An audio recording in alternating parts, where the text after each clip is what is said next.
¿Alguna vez te has preguntado dónde reside la verdadera fuerza de un hombre?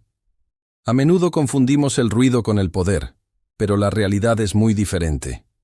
Hay una frase que lo resume todo. El mediocre grita para parecer temible. El sabio calla porque ya venció. Piénsalo bien. El que necesita alzar la voz para imponerse, en el fondo, revela su inseguridad.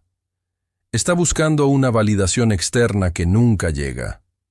En cambio, el hombre verdaderamente fuerte no necesita espectáculo.